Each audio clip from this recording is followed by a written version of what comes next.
today's show. We just swapped tomorrow's show for today, so we just keep things rolling, and I don't miss any of my scheduled shows. All right. So today we're going to be working on this guy, Road to 1000. What's up, Brian? Good morning, sir.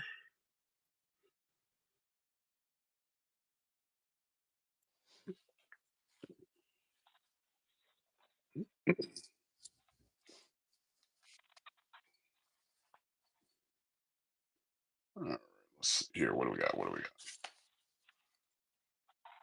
Yeah, so I've been cooking through this set and trying to get it done.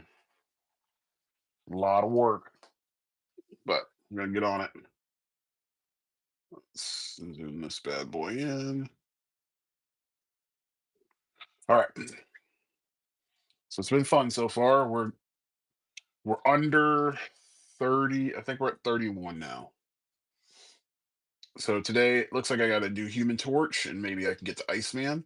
If I can get these four on the very bottom done, so Human Torch, Iceman, Iron Fist, and Iron Heart, that'd be kind of cool. But I don't know if that's gonna be possible in like under 2 hours. But we're gonna try to do our best. Um, so Human Torch and Iceman are up. Um, just to give you a heads up, yesterday and on Monday, these are the ones that we did. So we did Hawkeye, Kate Bishop. That was yesterday. And then on Monday, we did Hercules. I'm sorry, yesterday it was actually three. So Hawkeye, Kate Bishop, and Hulk were yesterday. And then Mondays was Hercules and Howard the Duck. Feel like those came out pretty good. I'm gonna pull out two because I'm gonna see if I can do Human Torch and Iceman for this morning. Put on my motivational fun music. If I don't like that, then I'm throwing a movie in the background. We're just gonna go.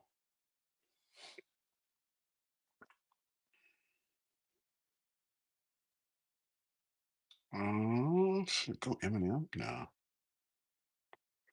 We'll go with the F1 stuff.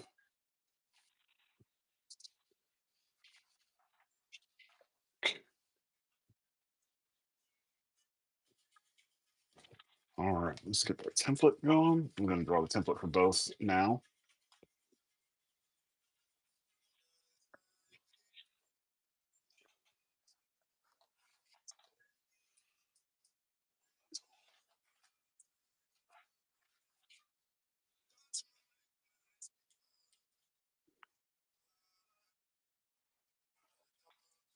Oops, sorry, a little too hard.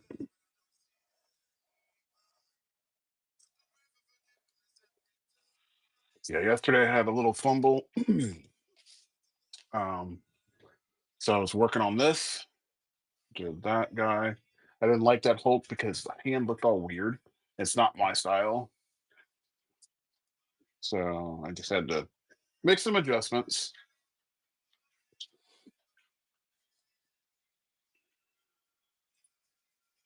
What's going on, Bailey? Good morning. Happy Wednesday to you. You made it to hump day.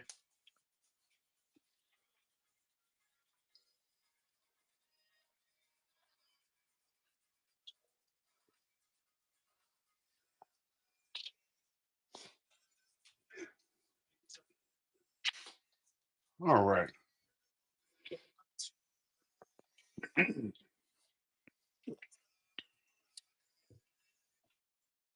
All right. So we have to do Human Torch. Let's see, how do I want to do this?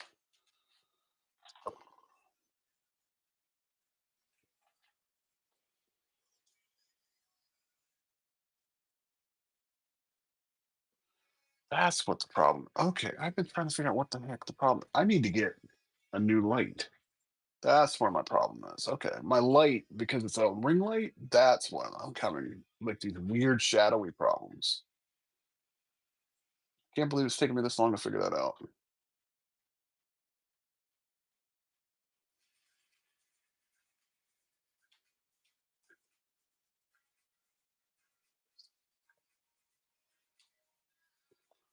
So I gotta pull a reference for Human Torch. Make sure I get it right.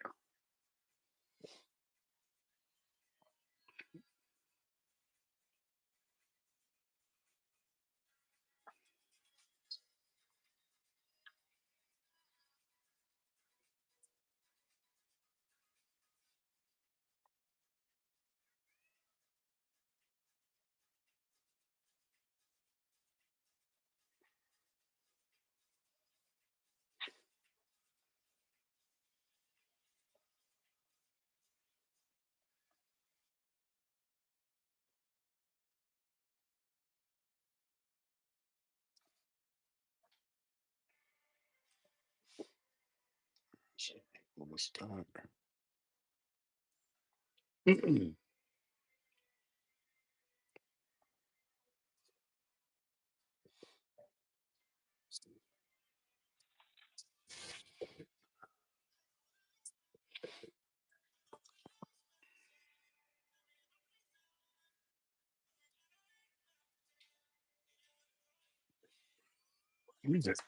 gotta take a look at something. I feel like I'm doing a lot of fists holding, and I don't like it. So I want to, yeah. See, I'm doing that a lot, where the clenching of the fists is happening in a lot of pictures, and I don't want that to be a consistent look. Yeah, even Hulk from yesterday. Hey, Scott Jack, how you doing this morning? Welcome to the stream.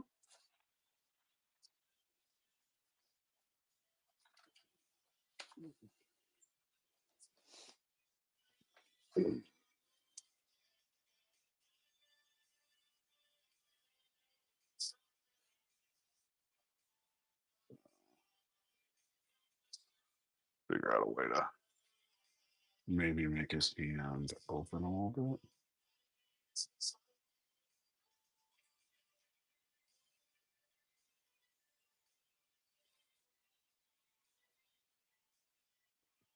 So I just finished up a show called Homeland yesterday, but that wasn't the part that really caught my eye.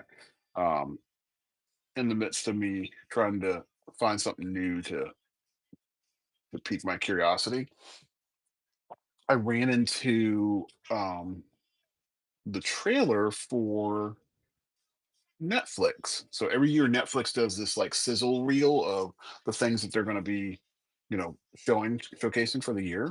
And they did it this year. Same kind of concept with the girl going through different parts of, series that are going on in the upcoming year. But the one that caught my eye, and now I'm just gonna have to look into it, is a show called Peaky Blinders. I've been told I need to watch it, so I think that's on my tap for this year to check that out. I'm looking forward to that one. It looks fun, and I like that the time base shows. So if it's set in a certain time period, I like that. I like that 20s feel. It's one of the reasons why, when I saw um, Sinners, I thought that that was perfect.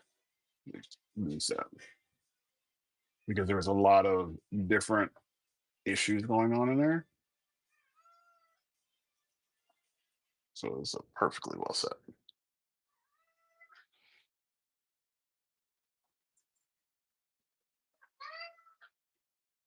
Oh, I hear you, Stitch. My cat is trying to get my attention.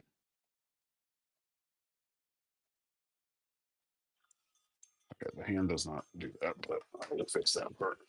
What's up, V? Good morning. Welcome to the stream.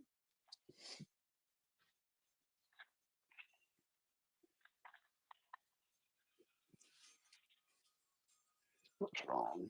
That's the red. I could use the red in there because the red will go well with the fire. Probably would have been better to do this part with the red as it was, but that's okay.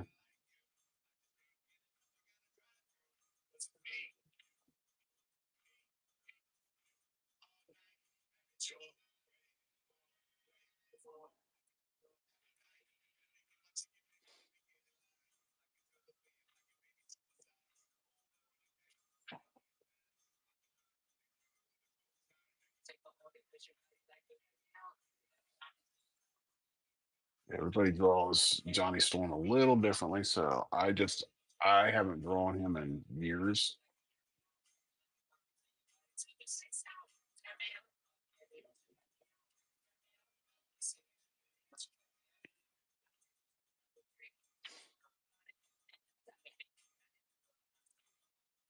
Definitely make him look really good.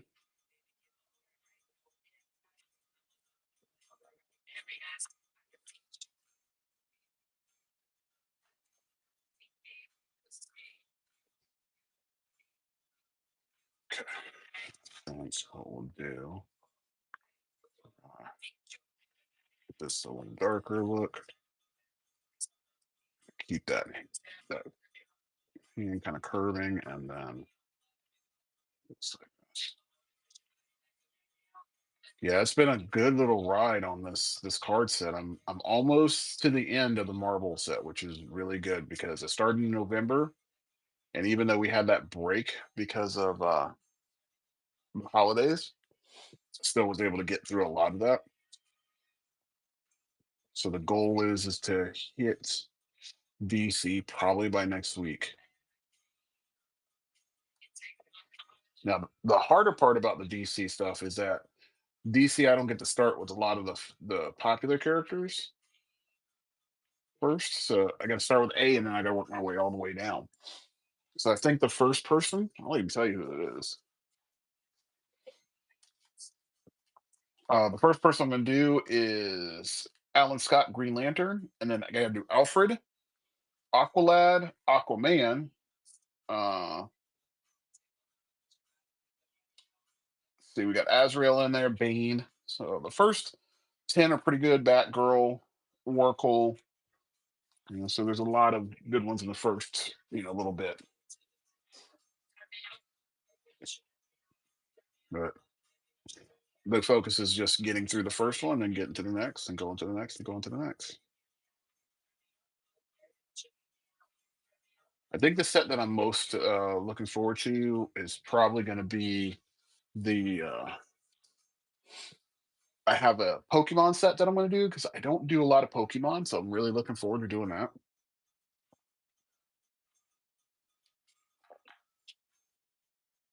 So that'll be a lot of fun. Look at the undertone with the red.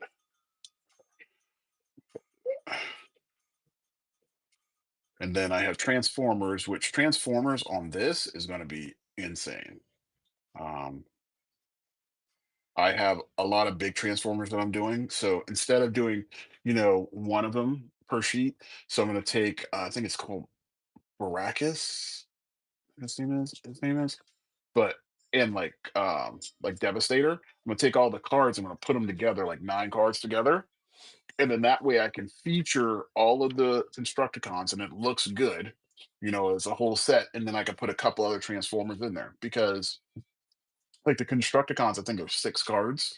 There's 6 characters that make the whole um, big giant Devastator, and that way I'm able to feature them all and give them all, their just dues. And then like Unicron is going to be a big card or a big set of cards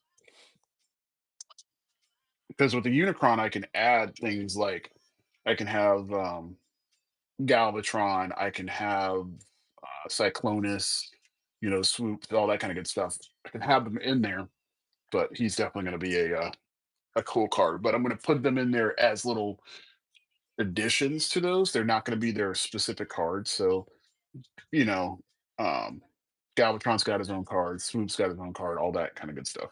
They all have their own cards.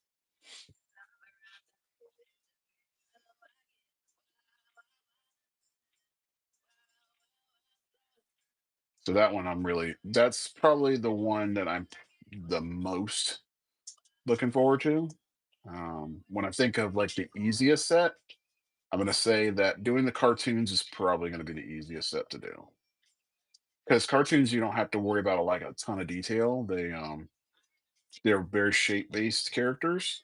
So if I do, like, I have Ren and Stimpy on there from the old Nickelodeon show. I have Doug. I got Rugrats. Um, All those characters are pretty simple. They don't even, touch what's going on in, Transformers or TV shows and stuff like that.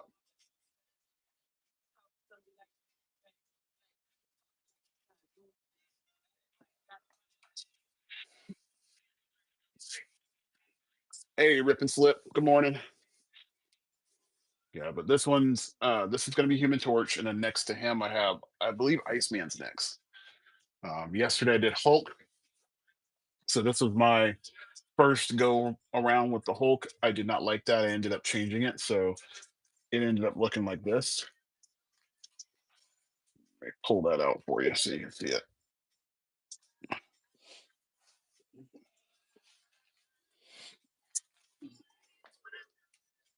Thank you. I appreciate it. So this is where it went. So this is where it was. This is where it went. I feel like this one definitely hits harder than this. I feel like there's something missing in this one. I'm not a big fan of that. Oh, you didn't get a chance to see what the latest ones were. So we did Kate Bishop yesterday, Clint, aka Hawkeye, Hercules, Howard the Duck, and we did Hulk. That was all in the last 2 days. And then prior to that, um, we got the Guardian, which this one I'm going to probably redo because I don't really like the look of that one. Um, Goblin, Green Goblin. This is Goliath right there. Oh man, what is this guy's name? I can't remember his name. Um, wow, I can't remember his name off the top of my head. And then obviously you have Ghost Rider. These are some of my favorites. So I went with Old School Falcon. This is some assassin that I found online just so I could fill that letter. Firestorm, Forge. There is Franklin Richards, the one and only Nick Fury, Galactus, and then my Gambit. So those are some of the most recent ones. I think what I'm going to need to do is I'm going to have to start putting the dates when I finish these things off. Thank you for the Howard the Duck being fire. That was a fun one.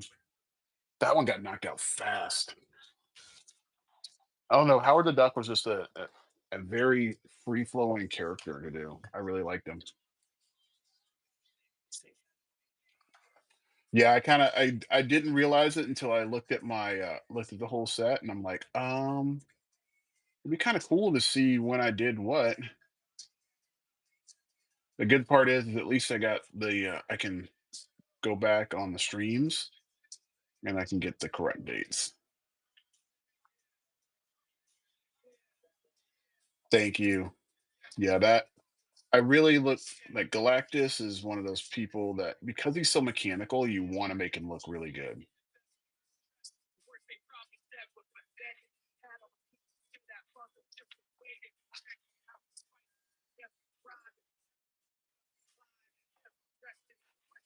So, make it cool.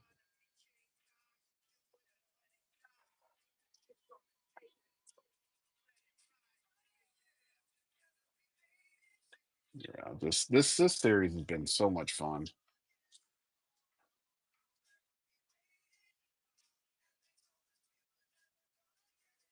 I thought it was crazy to do something like this.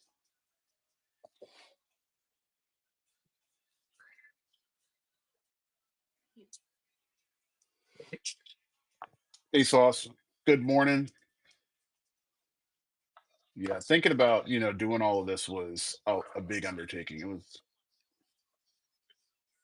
um, but I was like telling my students yesterday, it's okay to think grand, but you have to do things in a gradual process, things that are digestible. No. Oh no. Well, that's gonna have to get redone. I just realized I'm like I'm doing the artwork and I put the artwork on the wrong side. It's supposed to be on this side. So I'm not gonna keep that. That is horrible. We spent that time doing all of that work and we have to redo it. Well, at least I got the reference. Can't be mad about that. That sucks.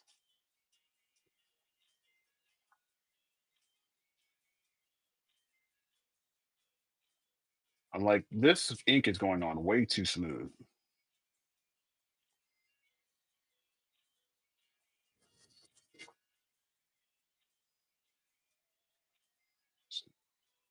Something doesn't feel right.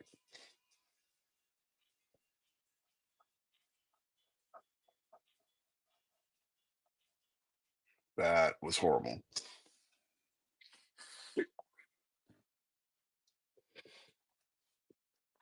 That just threw things a little bit out of whack, but that's okay.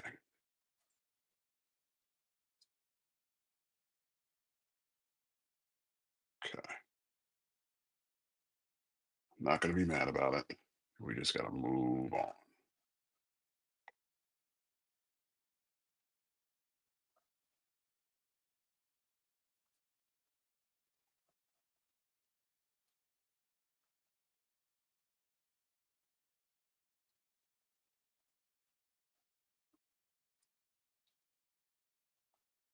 We just start over. It's it was a sucky situation, but we make things work. I'm not going to be mad about it.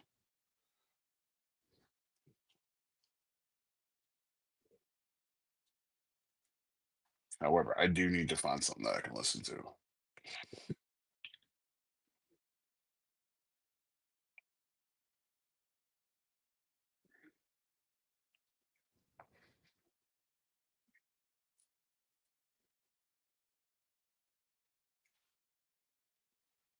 That was my bad. Do need to watch Fallout. That's something that I definitely need to check out. We watched his first season. His first season was really good. Need to check out the second season.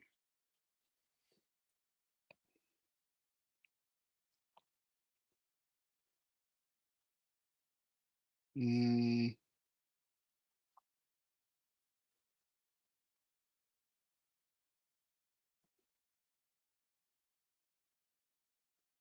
I think because I have to put something on that I'm not going to pay attention to. I can just listen to.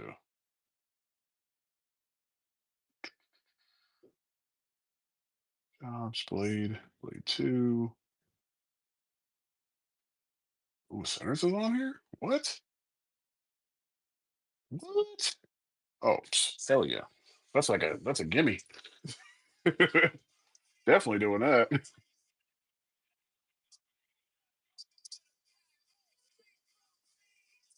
For those of you that have not seen Sinners, definitely one to put on your list.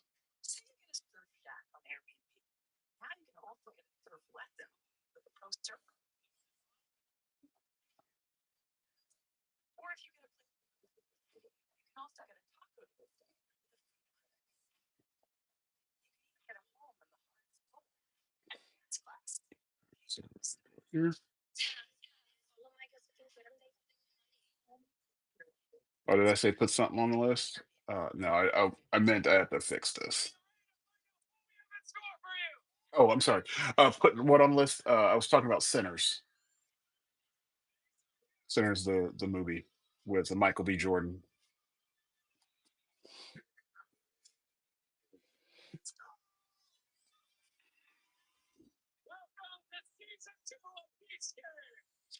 Yeah, you guys have not seen it. It is a phenomenal movie. Talking with one of my coworkers about this movie the other day. She's like, Michael B. Jordan got snubbed at the Golden Globes. I'm like, it's okay. It's okay if he got snubbed at the Golden Globes. Golden Globes are more like a fan based award show. Sinners is gonna get more acclaim on the bigger stage. And even if it doesn't, here's the reality of it. That particular movie I think because it came out so early in the year, it's not gonna get all the fanfare like everybody else thinks it's going to. If anything, it's definitely up there as far as, like, music goes, and also design. It is a f the visual design in that, as far as, like, costumes and stuff, are top notch.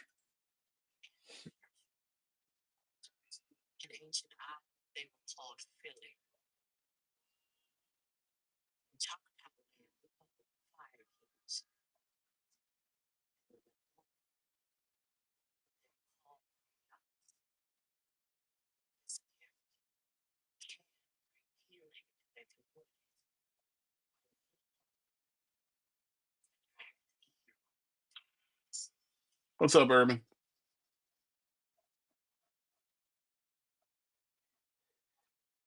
Yeah, we, I just started a class yesterday, with some new students, a new class, but definitely in my wheelhouse because it's called visual storytelling. Um, so for me, visual storytelling, you can do that through comics, and I try to utilize things that I know how to use to really push process and creation.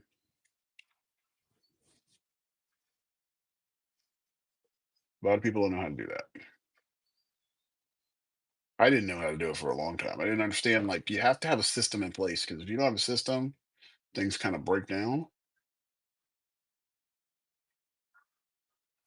You have to have structure.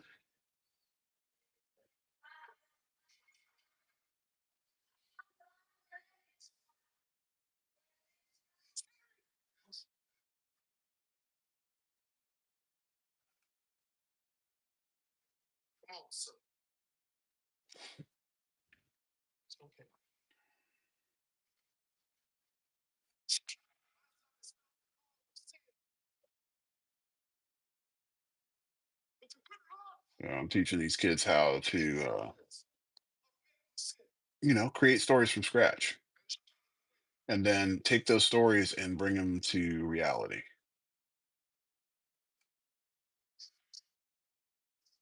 And that's hard because you have to start with a short story and then you work your way up to the bigger stuff. What's up, Debbie? Good morning.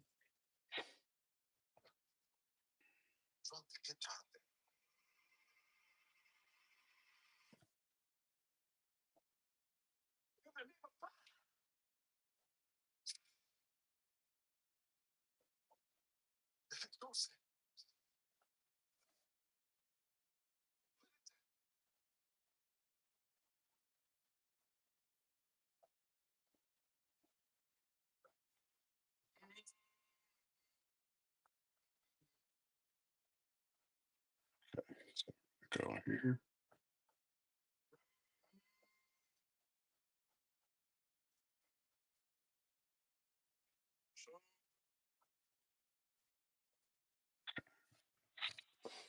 I think it's also looking better. I'm glad I kind of got a second shot at that one because I feel like, once you got a feel for things, you can kind of get them to move the way that you want them to move.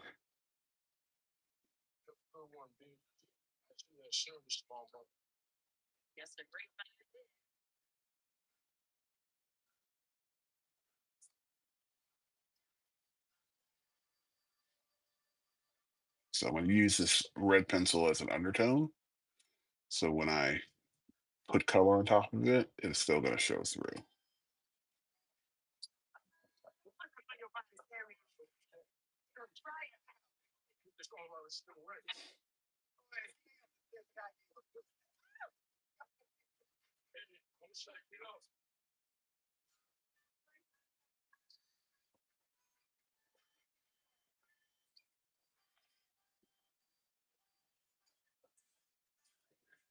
Yeah, so I think this is going to make for a much better card anyway. Things happen because they're supposed to.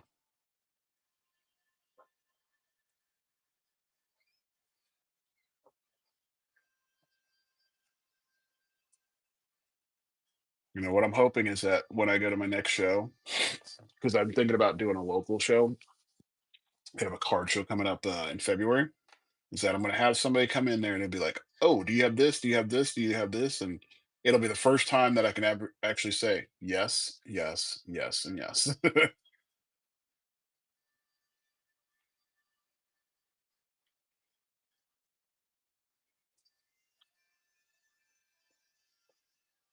And I might even think about filling in the gaps that I have in my book right now because, some people have bought some stuff, and I think I probably out of all the cards I might have out of the ones that are most current, I can say I have one, two, three, four, five, six, seven, eight, nine, 10, 11, 12, 13, 14, 15, 16.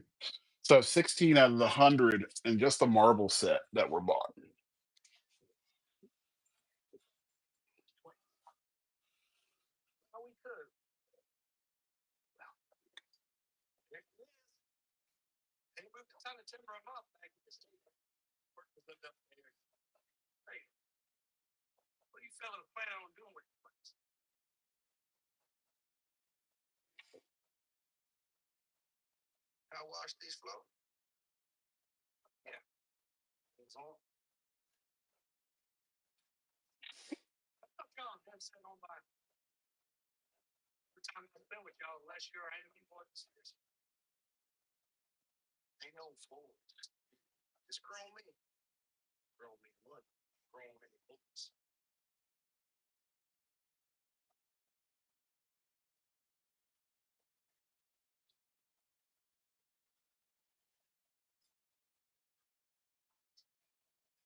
Oh, that's way better.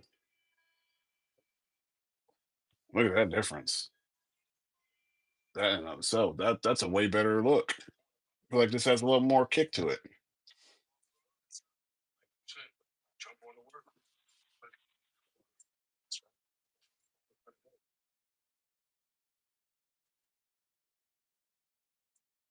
Okay, so I think what we'll do.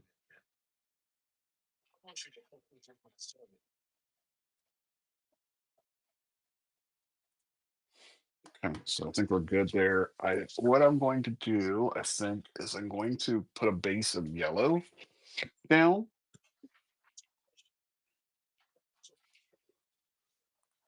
We'll go make it work from that. We'll build up.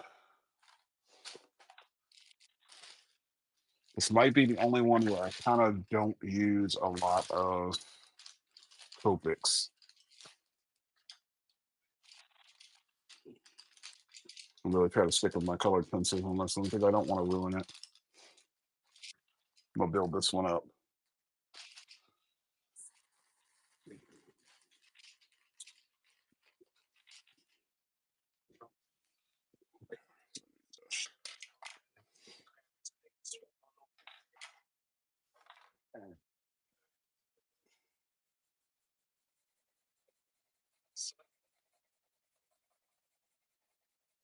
See, look, that's working at the base, just the way I thought it would.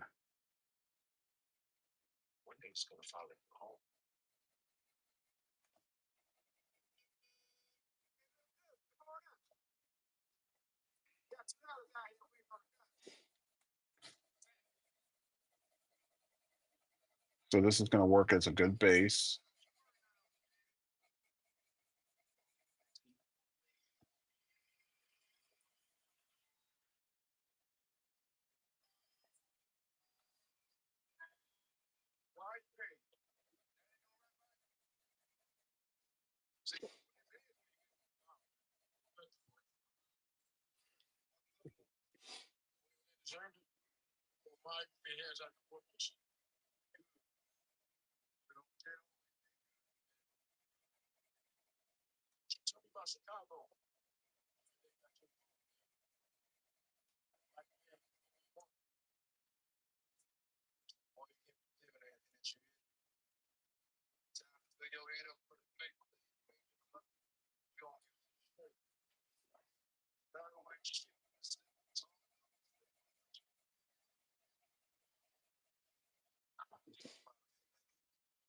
Okay. So now he's already getting that flame look to him. So and the big part is that I'm just going through here. I'm gonna build the colors up. So I start light and then I work up.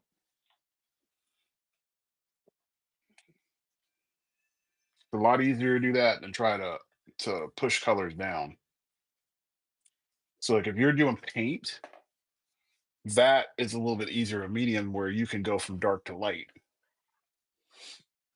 So you have more opaque colors. What's up, Nicole? Good morning. Working on this good old Human Torch. And then off of this one, we're going to do Iceman.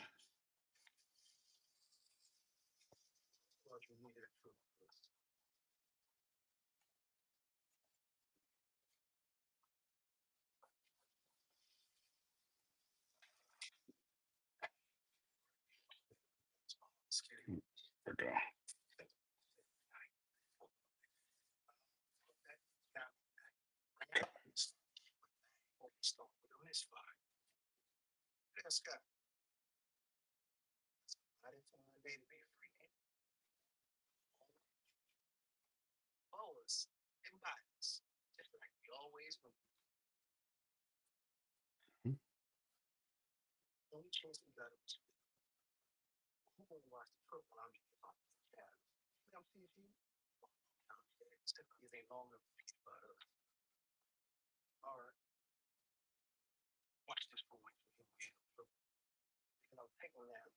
All right, so we're gonna go ahead and give him his suit, give him a little bit darker tones and all that stuff.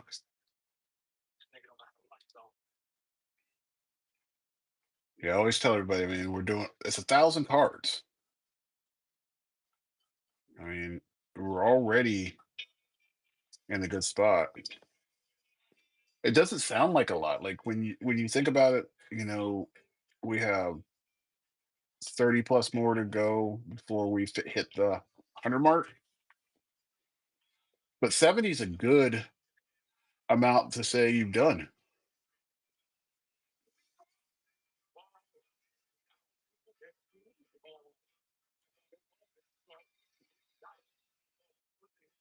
I'm happy to say that. That I mean, 70 is really good. Most people would quit at this point. I'm like, no,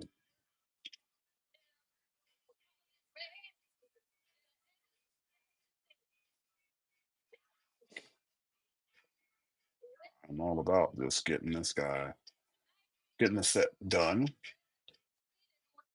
And like I said, doing 100 of each category, there's a lot of variety in there.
Okay.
And now the piece of resistance is going to be putting in all of the black in there to really bring it all together.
Yeah.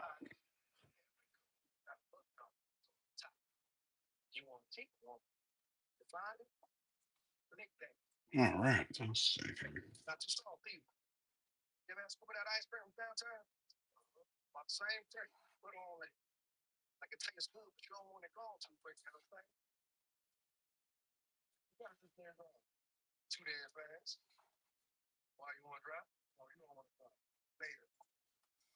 What's going on, Venus?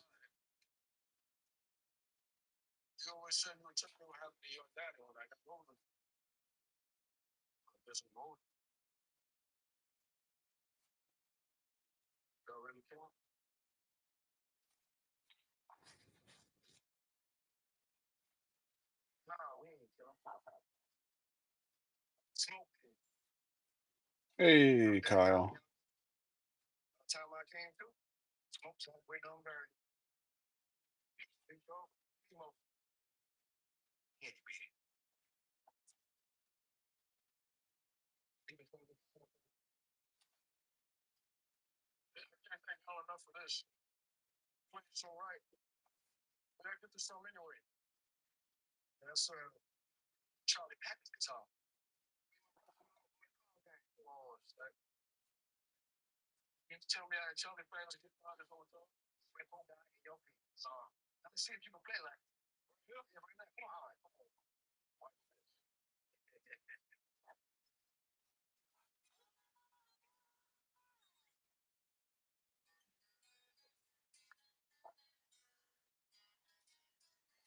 Looking good. Look at that. Way better. And honestly, the camera is not doing this car justice, but that's a better rendition of what I got there.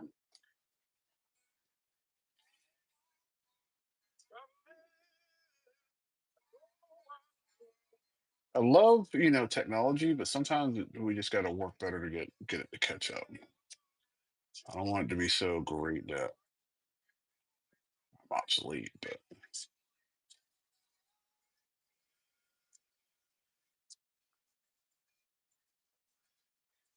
I want technology working hand in hand with me.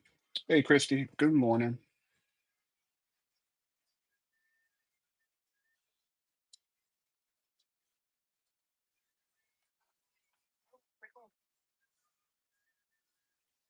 Hey, deals.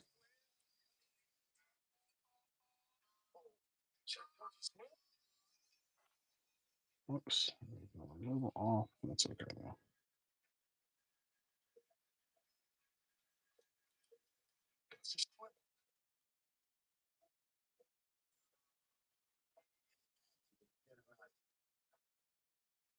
Oh, no worries. Yeah, I mean, I'm doing. Since we're new here, let you know what's going on. I'm working on 1,000 sketch cards, and right now I'm up to Human Torch, but I've done everybody from Human Torch to Doomsday or to Doctor Doom, all that kind of good stuff. Thank you.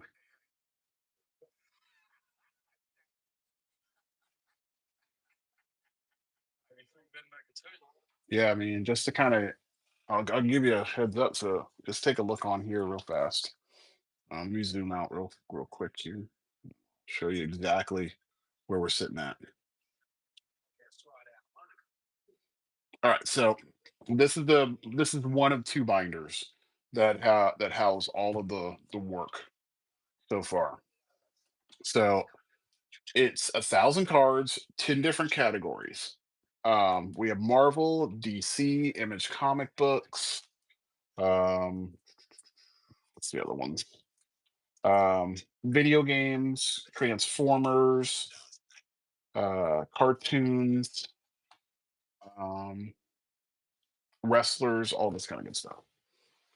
Baby Yoda will be in there, yes. And if you want to order one, you can order one as well. You don't have to, I'll take commissions and all that kind of good stuff. But just to kind of give you an idea, there we go. This is some, oops, that is not good. Hold on me. Okay.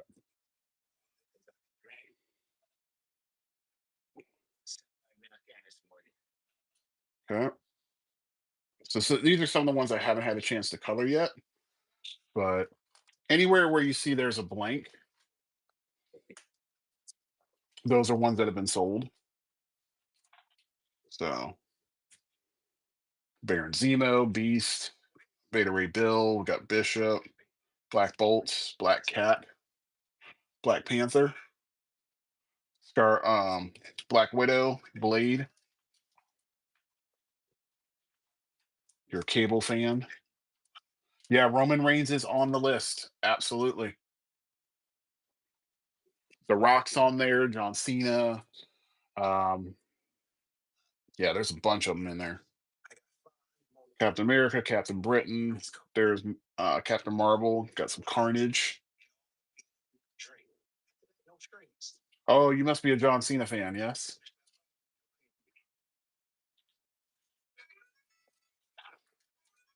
Oh, yes. Yeah. Goldberg was definitely one of my favorites. I'm an old WCW guy, so I watched his rise and on the way to the end of his career. I can honestly say there's only been a few.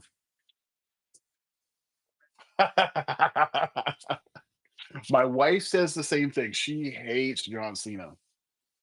She does not find anything redeeming about him.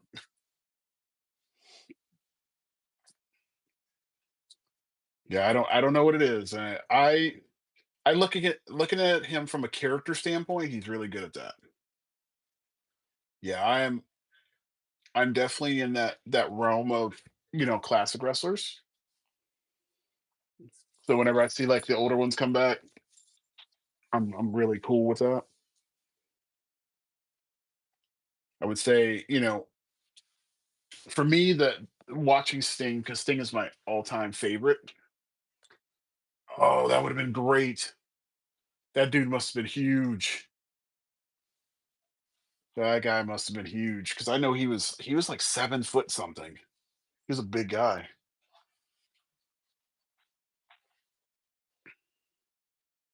Curious, I can't remember how tall he was.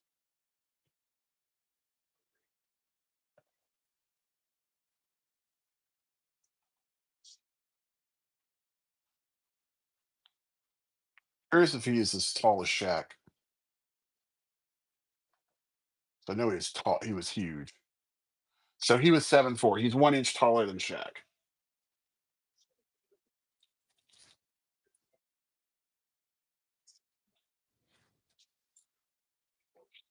Wow, that's crazy. Yeah, that now that I can kind of base it as far as like size goes, I got a chance to meet Shaq. So, um, yeah, those guys are huge. Really, really big guy.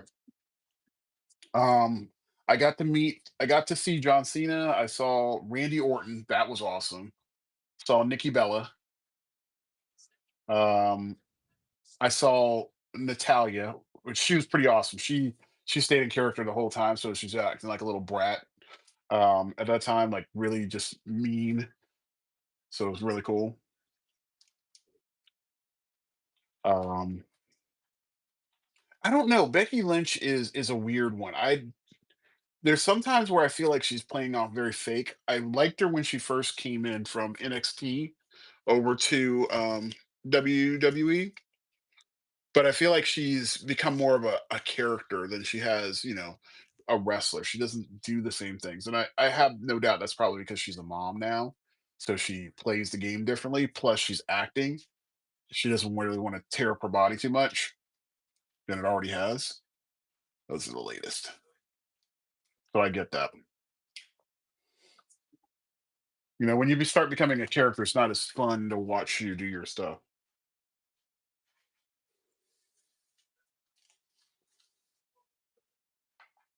Yeah, that's the cool part. Like watching this whole Seth Rollins or Seth is it Seth Rollins? Yeah, Seth Rollins and Becky Lynch thing going on. Before he got injured, I was like, that is a good turn. I really like that. That's really cool.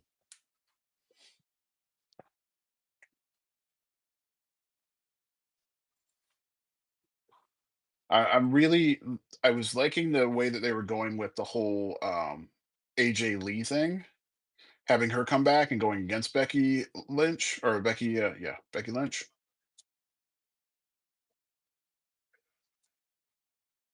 That was really cool. Um and honestly now, wrestling has gotten pretty cool. I'm glad to see that women are getting their just dues and they're actually putting work behind them.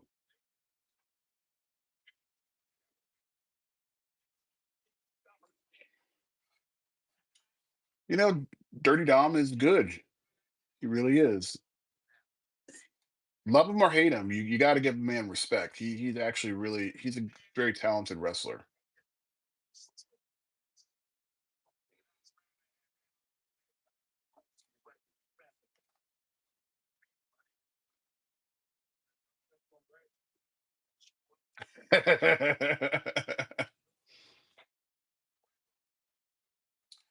um, who's really got my eye, that I didn't really catch on to her until so there was a show, if any of you guys remember, they had that Total Divas show that was on years ago on the E Network. Um,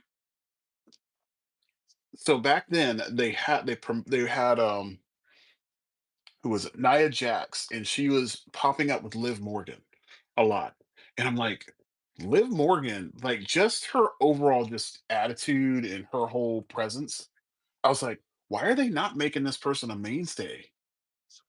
You know, she reminds me of um what's her name? Alexa Bliss, but with a different flair. And I love watching, she's super athletic. She is like, she's the next generation of wrestler. Like it's gonna be cool to see what she comes up with. Even that Tiffany Stratus or Stratton girl, I didn't like her at first, but I think she's really pushing things. She's a very athletic and very dope wrestler. Yeah, I mean, Nia Jax, the fact that she can move the way that she does, even after having both knees repaired, she's impressive. And they need to put her on another title run. She would be really cool.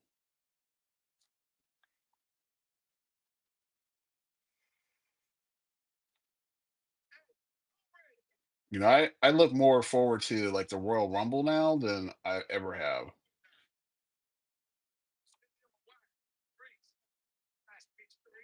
And I think this Royal Rumble is going to be a good one.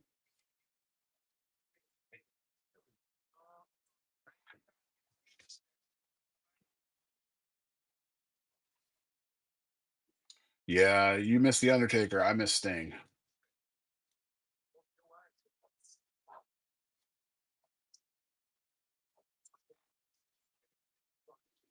That's my all-time favorite wrestler.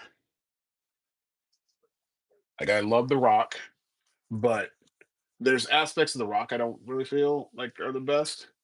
Um, Especially as he's gotten to be this the final boss. But Sting's been very consistent throughout his entire career. Stone Cold is one that I like. I miss Stone Cold. His era was top notch.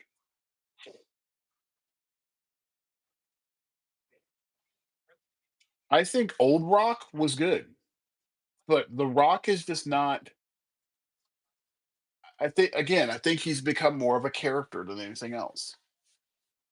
And he's honestly, because of his career, he's not going to give everything he's got. The last good match that he had was when it was John Cena versus The Rock, part two.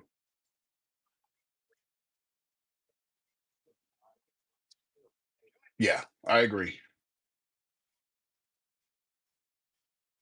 When The Rock went out there and ended up, I think he tore his groin in the middle of this John Cena match. That was the last time I thought he really brought it. I didn't think he was going to do too much when he got called in to do WrestleMania 40. However, I will say this: if he gets brought up to do WrestleMania 43, is it 43 or 42? Let's see. He does 40. Yeah, if he ends up doing WrestleMania 42, the one that they're going to do in Dubai, I have no doubt that we're going to see Primo Rock, and especially if it's going to be going against Roman Reigns, that needs to be his final match.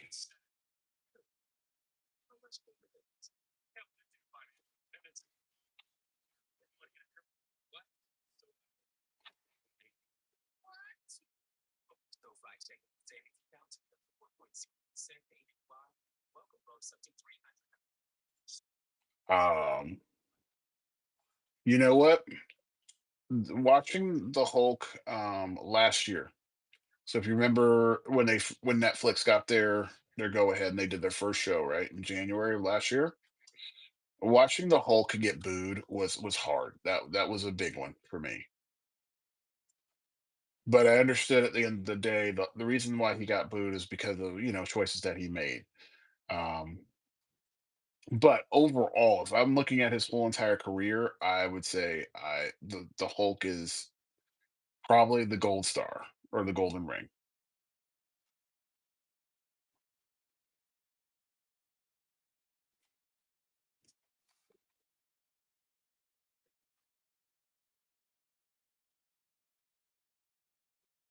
Yeah, I don't understand why they did that.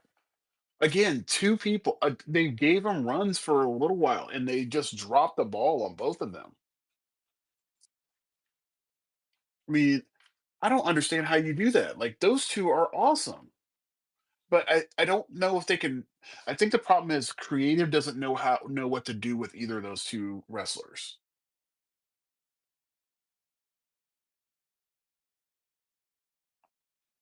Finn Balor as the demon, that was cool. But they need to come back out with their cruiserweight title, and the cruiserweight would probably be the way that Finn Balor would really come out.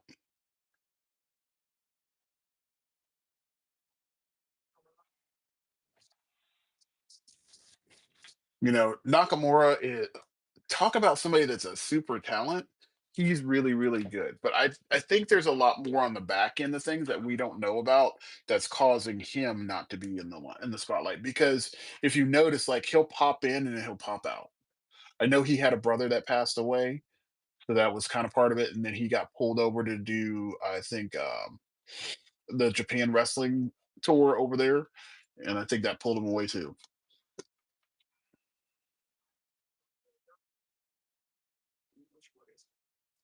Um, I don't know who does that. Who does a kickflip?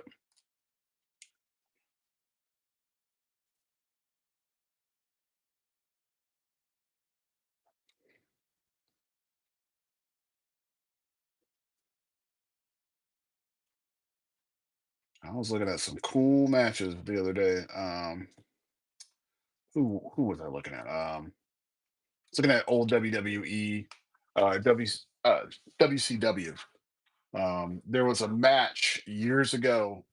It's called Battle Bowl, and I wish they would do something like this again. So Battle Bowl, they basically took all the wrestlers, they put all their names into this lottery, right? Basically, the balls that they turn, and they turned the balls, and then you had random team ups.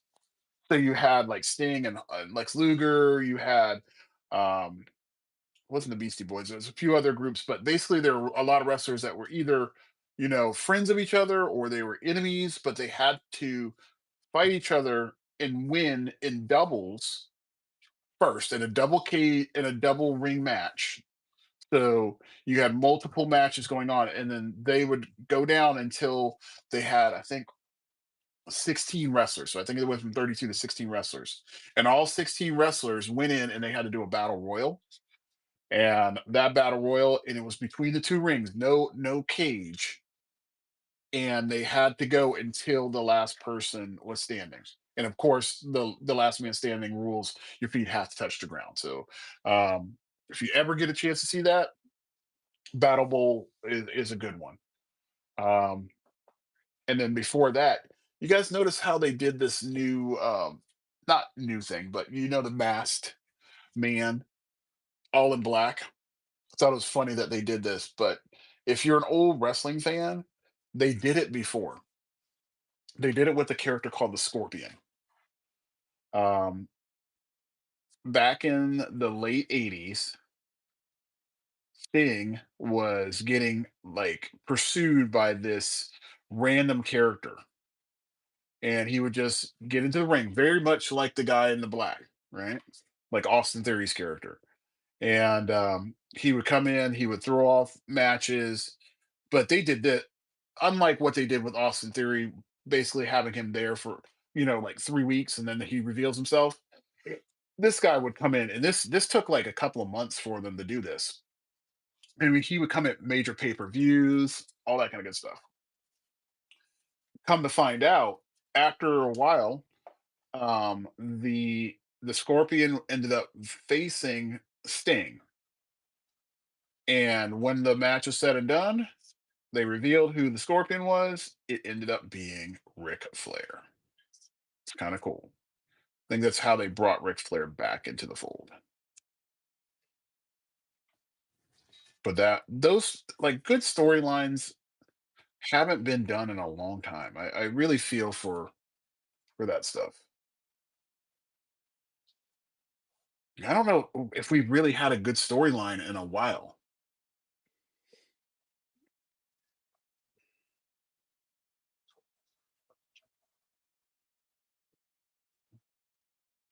All right, 7:26. Good on time. I think I've been tinkering with this a little too long.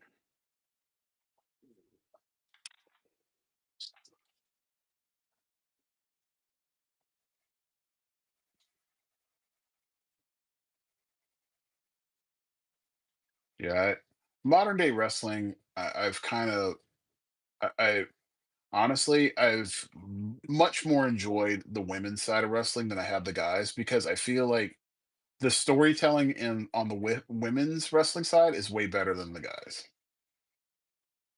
And I think that's also due to the fact that the characters are just so just like too much. Thank you so much. Have yourself a good one, Christy.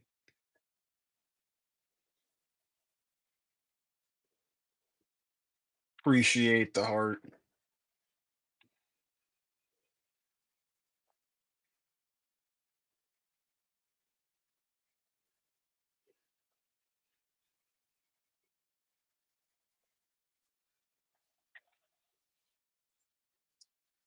Yeah, I'm not gonna lie. Wrestling is like it's one of those things that I love. But like I said, the women's wrestling is the women's wrestling is a way better division now than it has been in the past. And they say, Stephanie McMahon was the champion for that. Well, if that was the case, good for her because that was a good call.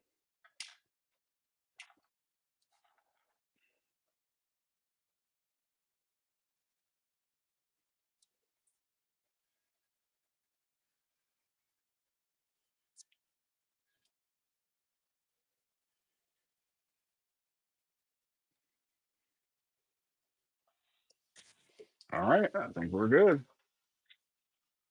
We're gonna kill that one. All right, so that's the card in and of itself, all done. I think what I will do is I'm going to thicken up a couple of these lines.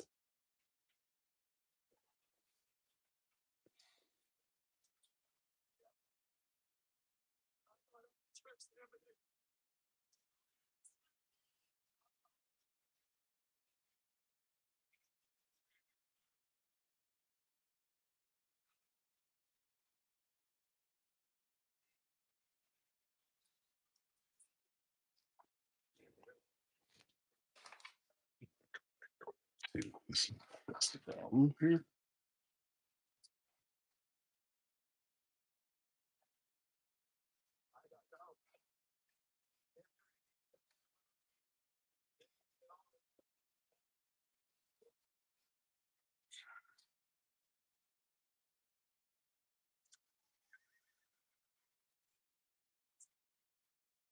How you doing, Stan? Okay, I think that looks good. We're gonna go ahead and call it.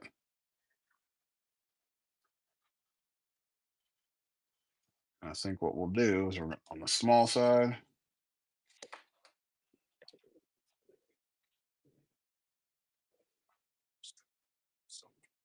So we'll do. I think today's what, the 14th.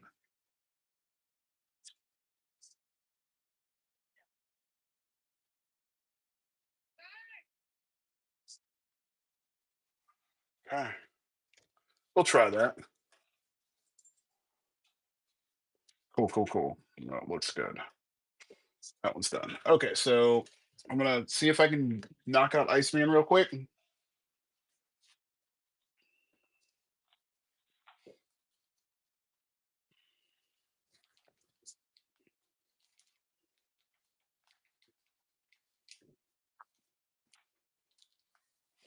We're cooking. Let's see. I have what, 30 minutes?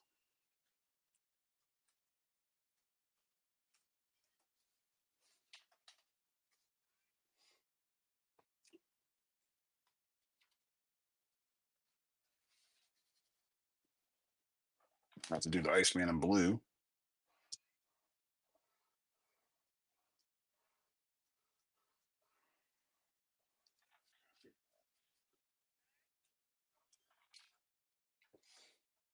Do the Iceman in blue.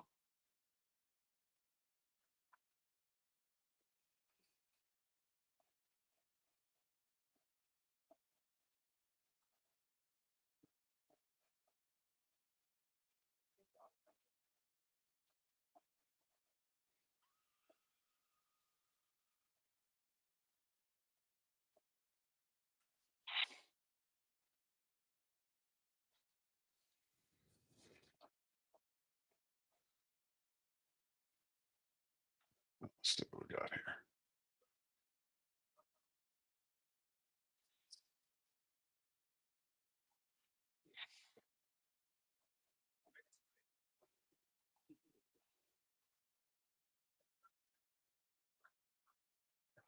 Got to make sure I get the right kind of suit for him. And again, this is going to be one of those that I realized yesterday I have to work better on turning my characters.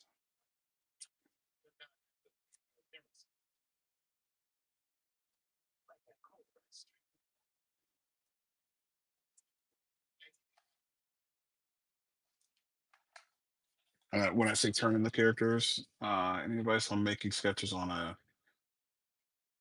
timely manner? What do you mean by that? Like if you got things on schedule, or you have like a some kind of deadline? Is that what you're asking?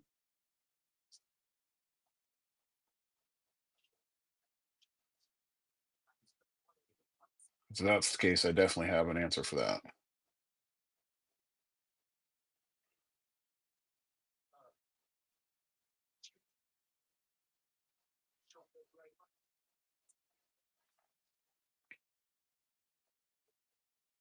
So here's the deal: if you are given a deadline by a client, um,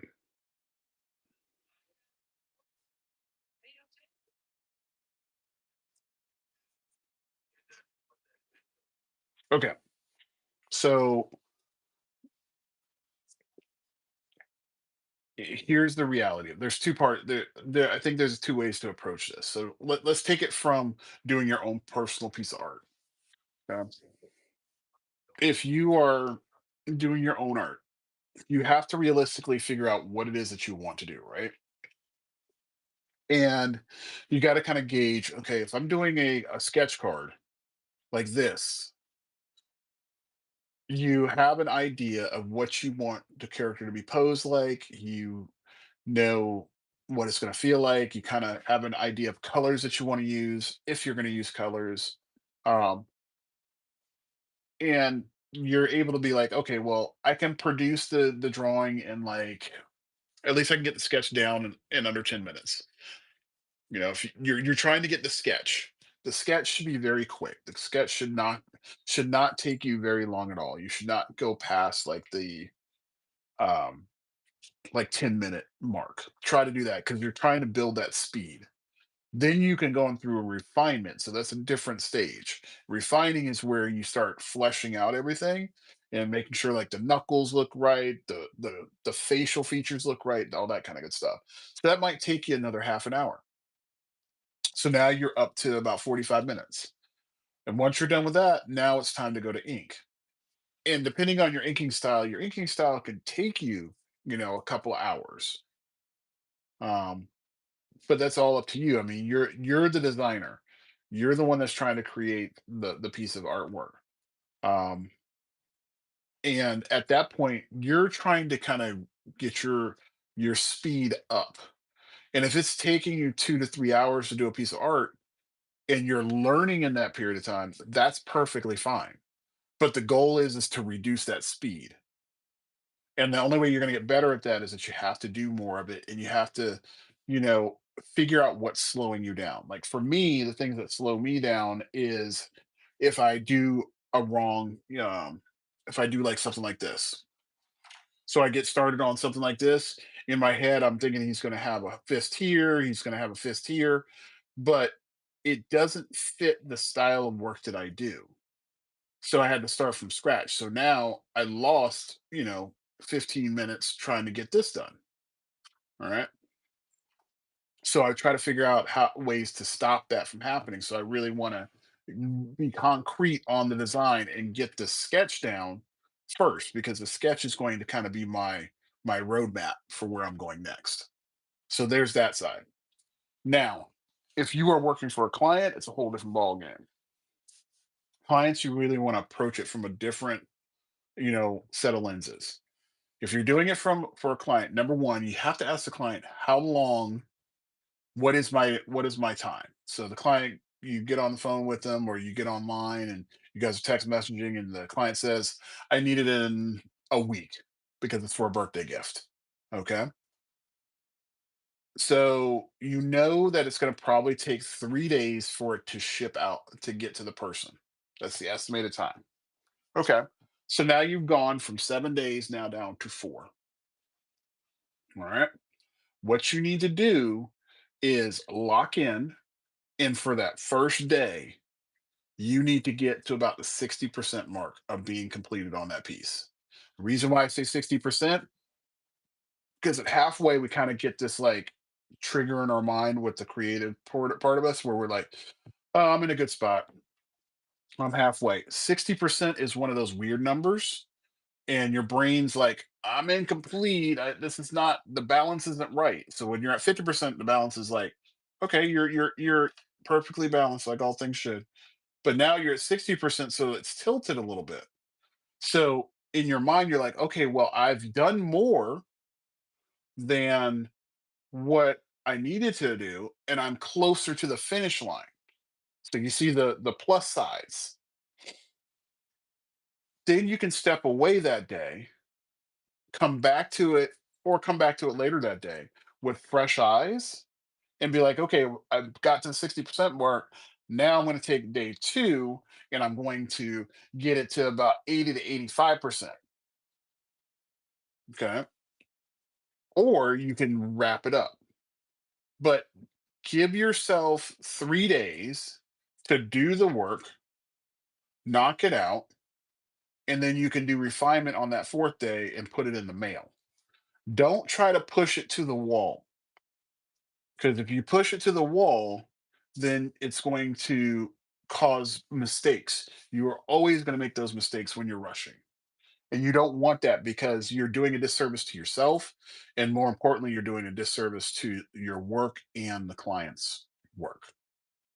And you don't want to do that because that person might get that piece of work, they'll put it up on their, on their wall, or they might put it on social media. And depending on how you pulled it off, those people that are watching it or looking at it might be like, yeah, that was crap.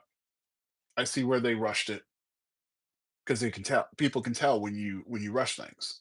And you really want to take your time, you want to develop your skills, take the time. Don't try to compare yourself to me, don't try to compare yourself to other people, because if you and I learned and you and I were trained under the same people and we followed the same exact stuff, then we could make a better comparison. But you and I are two different folks. Your skill level is probably different than mine, your interests are probably different than mine. So I've been doing this right here, doing this kind of artwork for probably like 15, 20 years. So my level at doing things is different. I've been crafting this, and I was at a point where it would take me 2 to 3 hours to do a piece of work. It might take me a couple of days, just like you're doing right now. But I got better and better at it by really working at it. I have to practice, like, um, doing this, getting back and doing drawing live. I'm still slower because I'm talking. But if I'm turn off the cameras, turn off the, lights and all that stuff, and I'm just working, I'm gonna blast through this. Like I could do this right here in about 20 minutes. But that's when I'm locked in 100%. There's no distractions. I don't have any movies playing, nothing. And you're gonna get to that point as well. But you don't do yourself a favor and don't sit up there and get frustrated because it takes you longer to produce things. That's okay. That's a learning curve. That's part of the process. You have to go through that trial, you know. Let me give it to you this way. This will probably wrap it up. I'm going to wrap it up with this. If you've ever seen anybody run or do any sports, okay? When they first start out doing that sport, like if you're doing going to the gym, you're really slow. You're not well equipped because this is new stuff. So for the first, month, 3 months, 6 months, you're super slow. But when you hit that seventh month into a year, now you're starting to gain a lot of power. You're being more efficient, and your skill level is way higher than it was way back when. And that's because you put a lot of energy and effort into building up those skills. And that's what you're doing with the drawing part. If you don't feel comfortable taking a client and telling them, "Hey, look, you told me a week. I can't do a week. I need about 2 weeks." You need to grow that backbone and be like, say that because you're going to give the best service that you can to the client. Be realistic with yourself and be realistic with your clients. Because the minute that you aren't, you're going to mess up. I guarantee it.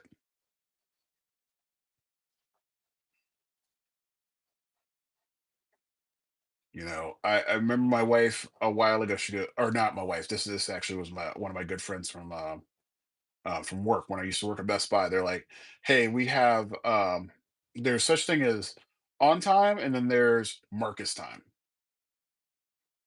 And I never understood it until I was a little bit older, and then I started looking at what how I was delivering work.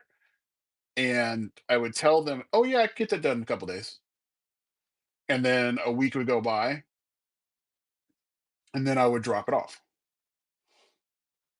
You know, and that is not an efficient way of doing things. You cannot set expectations like that because then you become the person that people are like, oh yeah, well, you'll get it when you get it. And that's not the kind of thing. When you need to build a pipeline, you have to have a schedule, you have to have a process.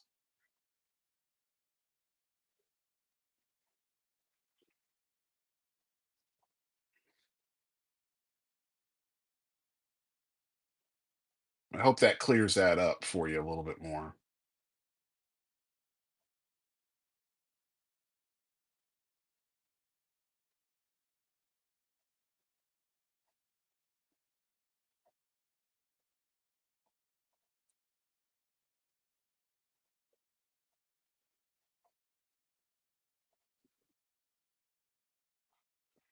Yeah, I'm gonna give you a helpful hint on something as well. So I've said this many times on my stream. When I was early on doing conventions, I would go up and down. And I did this at a big convention, so I would go up and down Artist Alley, and I'd be like, "Yeah, I can do better than that. I can do better than that. Oh, that person's really good. Uh, let me see if I can try to do something like that." And I would pull that stunt. I would do that all the time. How you doing, Kev? I would do that stuff for multiple conventions, and I didn't even understand what was going on until way later, as I became more of an adult. So what I would do is I would go down these convention halls and I would do that kind of stuff. Well, I happened to be at one convention. How you doing, Lucky? Um, and I went to the convention, and this girl was sitting right next to me, and she was doing these little chibi pieces. Now, mind you, the pieces that she was doing probably was half the size of this card on pieces of paper. So she would do little chibis, and the chibis she was selling for $1 a piece. She would bang these things out in like 3 minutes. So think about it. Every 3 minutes, she's making $1. People would come in there. I can spend $1. That's easy. Let me have 4 of those. So now she's got $4. 12, like 15 minutes, she's got 4 pieces, right? And I didn't get what was going on, but I was like, I don't understand. They're taking her stuff and my stuff. Look at all my stuff over here. So I'm comparing. I'm like, you see all this fan art? It's really cool. Um, and they would hem and haw over my stuff. But they were buying hers like hand over fist. So what did I do? I was like, well, she can do that. I can do that. I didn't do chibis at the time. Didn't have that skill set in my brain at all. So I didn't understand the whole big eye thing, barely a nose, this weird square face. That wasn't my thing. And I didn't try I tried to copy what she was doing and I diluted my prices down so I could compete with her. So I tried to do what I was doing in a chibi style that I wasn't familiar with, and then I lost money. So my prices at that time were like $10 a piece because I was brand new at it. So I do $10 a picture. I was like, I'll go ahead and sell you a piece for like $5 because I was trying to compete with her. And honestly, that did nothing for me. It was not helpful at all. And after having done that convention and reflecting on it, I was like, I can't compare myself to other people. That person did something that I don't do. Let them have that lane. And guess what? You're going to have a lot of people like that because I have a lot of people that I know that do a lot of fan art perfectly fine. They do the same exact things that I do. They stick in their comic book field. They like superheroes. They like fun characters. This is their fan art that they stick in. That's fine. But they don't draw like me. I don't draw like them. So what I bring to the table is very different, and that's okay. Hey, Kate, and that's the thing that we as artists have to understand. It's not a competition. It's what you do that you know attracts people to your work. What is the connection that brings people to your artwork? There's a reason why people love Picasso art, and there's a reason why people love looking at Da Vinci art. Like they might dislike one and love the other. There's a reason why people love certain movies and dislike certain movies, right? It could be the same director, but it's a different movie. So there could be an action movie versus a comedy. They don't like the comedy. And you're just building connections. So will it connect with everybody? Absolutely not. Hey, small town. Um, will it connect with everybody? No. But that's okay. Like I do all of this work here, and if it hits with people, perfect. If it doesn't, I'm not mad about it because at the end of the day, somebody's gonna be like, "Yeah, I know somebody. I saw this guy the other day that does this and this. Why don't you go check out the stream?" Okay, cool. And that's how it should be. We're supposed to, help each other out and, stop knocking each other and stop beating each other up, trying to compete all the time. The only time that you're competing is like when you're in an actual competition. When you're in an artist alley, when you're online showcasing your work, you're not competing against people. You're just showing your stuff. That's it. It's that simple.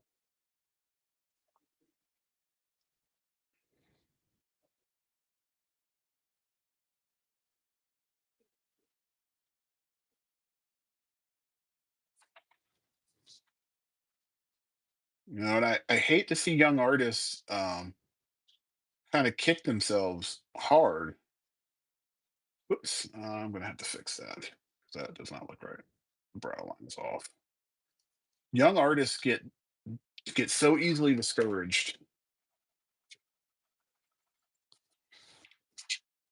So easily discouraged by failure.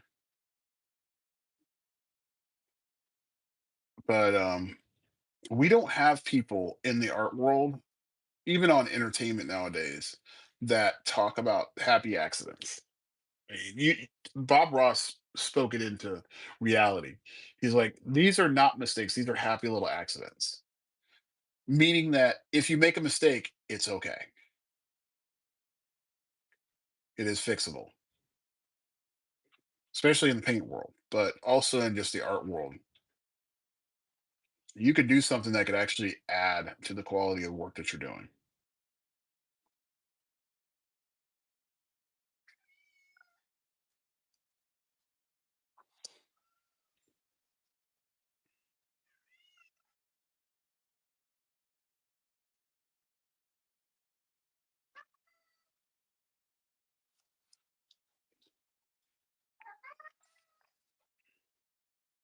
I have to go to work here in just a couple.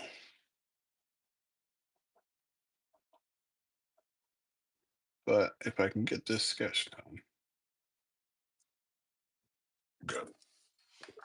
Um, yeah, I mean, the one thing that I really want to tell people when I do the stream is that doing artwork should be fun, and you shouldn't stress about trying to get likes at all. That's likes do not translate to money. They do not. They absolutely do not.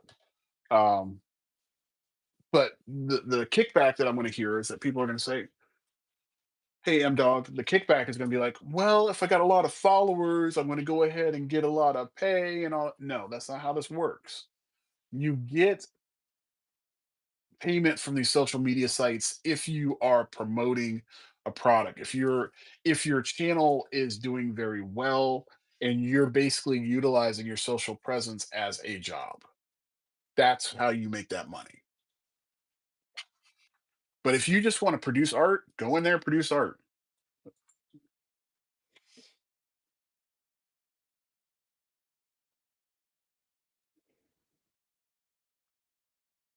Okay, so wanting to draw better is that's kind of like a very generalized question, but um,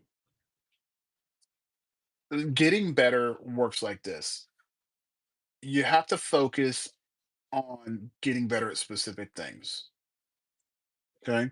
If you want to paint, learn about color theory, learn about different types of paint, learn about different types of brushes, learn about different types of brush techniques. But you have to focus in on crafting your tools.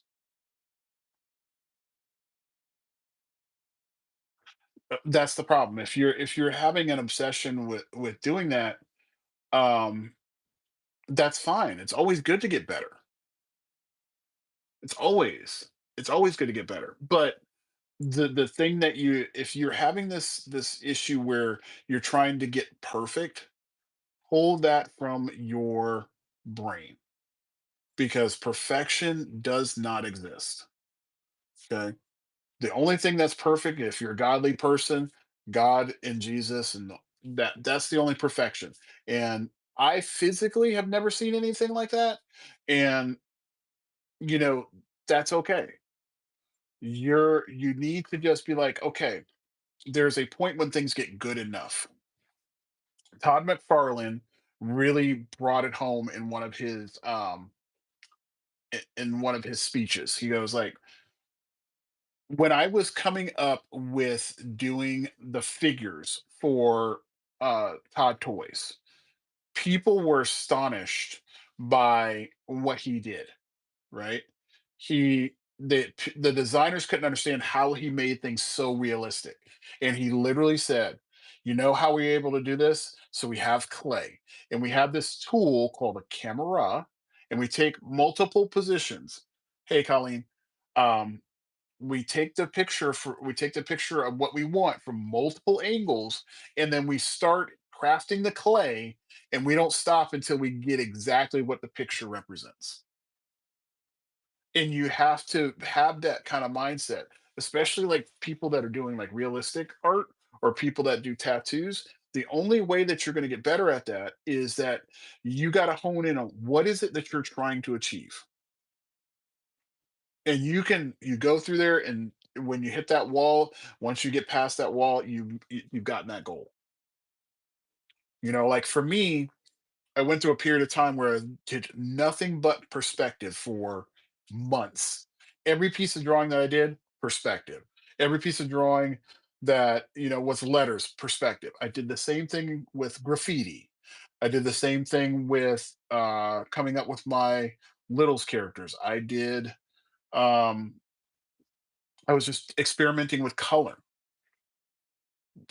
There's nothing wrong with that. The obsession should be, I'm trying to make myself understand the tools that I have better.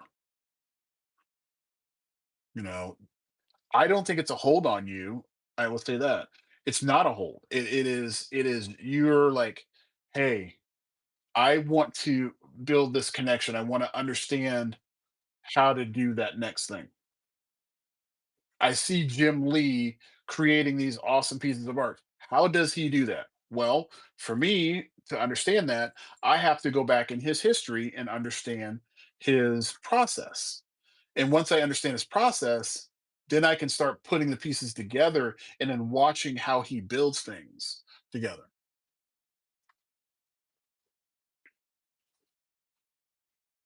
So it's good to have that. That's a hunger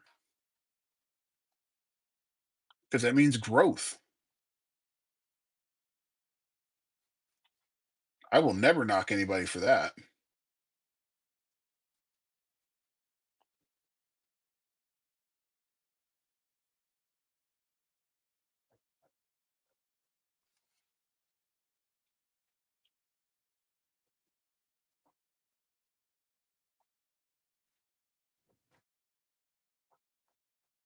Yeah, so don't see it as like obsession. See it as more of like you're in a growth period. It's literally perspective.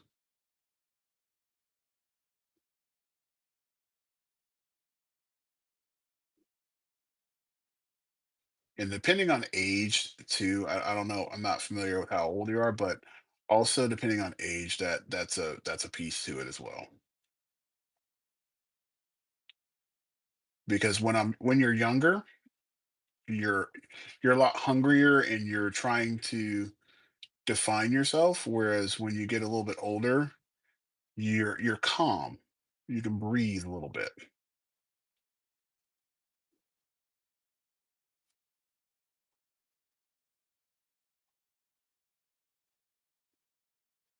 When um, I would say when I was in my early 20s, I was just like, let me do it all. Let me get it. Let me get all this information. Just trying to grab onto everything. But as I hit my 30s, I was just like super like chill. When I hit my 40s, I hit another level. It was just calm. It was quiet. Oh man, I gotta go and call this. I don't want to go, but I gotta get ready to rock. I'm just gonna at least get this chest emblem on here.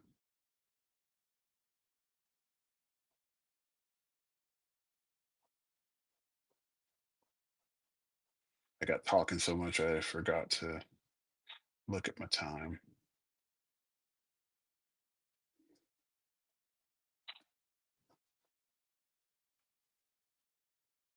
Okay, that's good.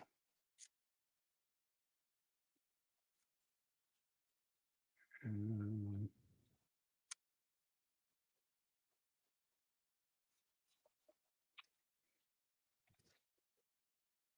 yeah, I hope it was. And if you have any questions about stuff, I'm always here to help you.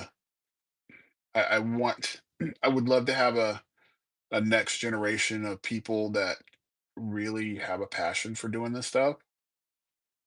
But my goal is to teach people how to do that stuff, to do the things that I do. I have nothing to hold back on. Like I have no qualms of giving out my knowledge because at the end of the day, you're going to take what you want from what I tell you and you're going to do with it what you want. Now you can use it to enhance your stuff. You can use it just to put in the back burner for now. You can decide, hey, I don't care. However, it's out there for you. I'm just leading you to the water. You decide. Um, But at the end of the day, it is good knowledge because this is stuff that was imparted to me, and I feel like it's important for me to do the same and give the gifts back to the people that are coming behind me.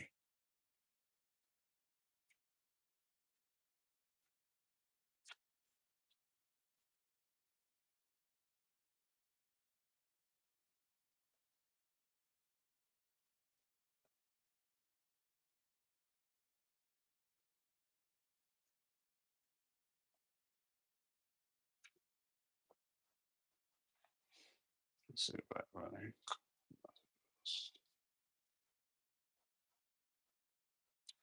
All right. Well, if you're up here on Friday, I'll be back at 9 a.m. on Friday.